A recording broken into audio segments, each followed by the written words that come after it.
Dark Secrets Behind Wall Street, Part 2, prepared by Father-Son Team, George and Dana Brown.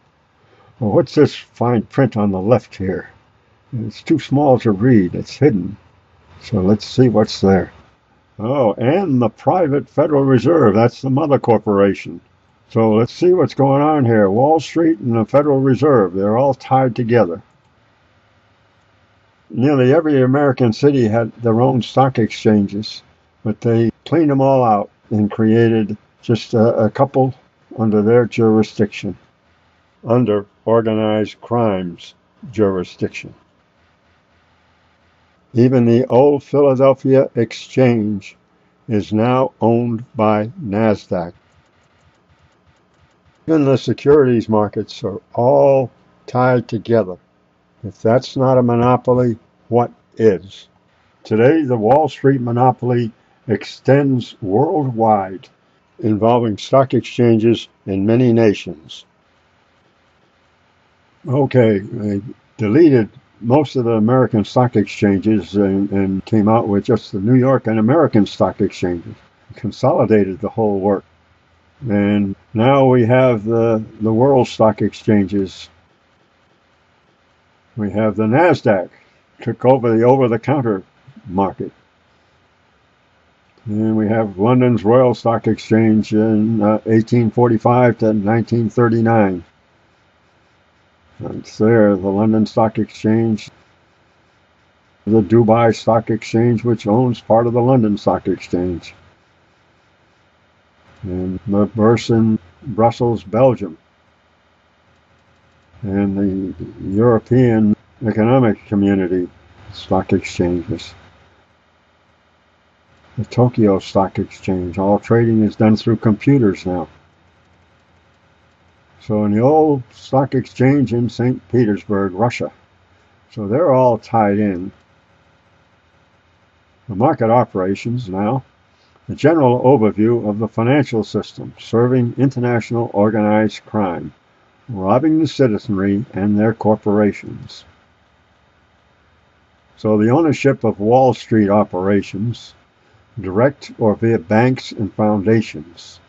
We have the private Federal Reserve Corporation, and now if we look at the purple, now we have foundations, the ownership, foreign banks, domestic banks, and the private individuals, families, and foundations that own the private Federal Reserve. Now look at the bottom here, the black. We have the market specialist in the center. He's the focal point, and he has clearing houses, CD Corporation. Now he has secret omnibus accounts that the public doesn't see. And then there's trading accounts. You can learn about these if you go into the old congressional reports in the 1930s and I guess about 1960.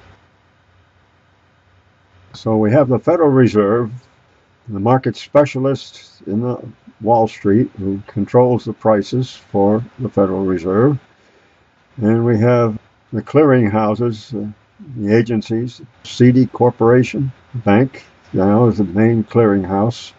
Some older operations, NSCC and the brokerage clearing offices, they did a lot of their own clearing. So the victims on the bottom now, the red there, the public, the funds, the corporation, the brokerages and banks and the corporations, they buy and sell through those. And so that's basically the operations. They deal with the market specialists. Unlimited short selling, counterfeiting. When market specialists run out of stock, they simply sell, and sell bogus counterfeit receipts. And they falsify reported short sales to conceal the vast quantities of counterfeit securities. Engineered bankruptcies are their method of getting rid of the bogus receipts, as well as legitimate receipts, while keeping all the money for the Federal Reserve owners and others behind the scenes.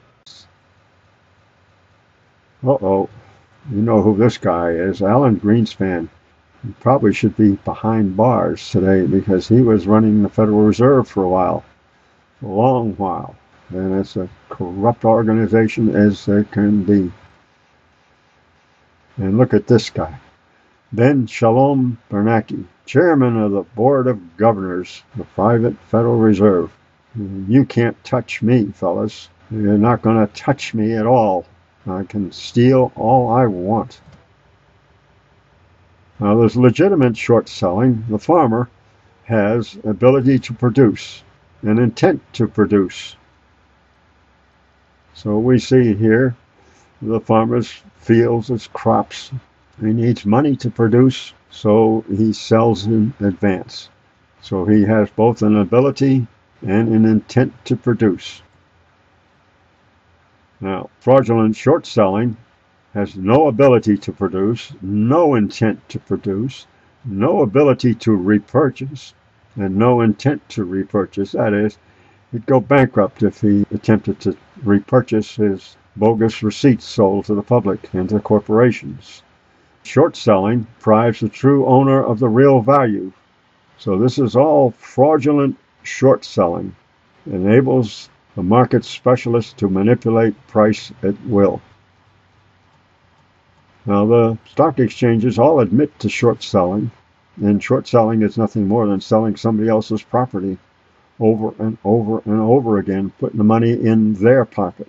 Stealing. You can't borrow your neighbor's car, property, without getting his permission, because it's called stealing, theft. Wall Street counterfeiters are protected. The Securities and Exchange Commission protects the thievery. They've been doing it for many years, since they were set up. Wall Street short sale figures are falsified to conceal the ongoing thievery. Wholesale counterfeiting. Numbers don't lie, but they do because they print falsified numbers. Once a month you get barons, and you can actually get the same numbers from the Securities and Exchange Commission. And you can add them all up. I did it back in the 1970s. So we found out that the high rollers all come out to a number. You can multiply the total figure they give you by a constant and come out with the total in the 50,000 shares of short sold or more short selling. And you can spend all day long punching an adding machine and adding them all up. And then you can add all the others up, and they all come out to the same number, month after month after month. I did it for 10 months straight and 3 or 4 months on either side. So they're obviously short sold. The computer is doing what it's told. Counterfeiters operate Wall Street and other world markets and are protected by the SEC, the FBI, the executive, and other government agencies. Otherwise, they couldn't function the way they do. Manipulating the economy. National economic conditions are artificially manipulated to serve the interests of international organized crime, controlling the markets and siphoning wealth from national treasuries.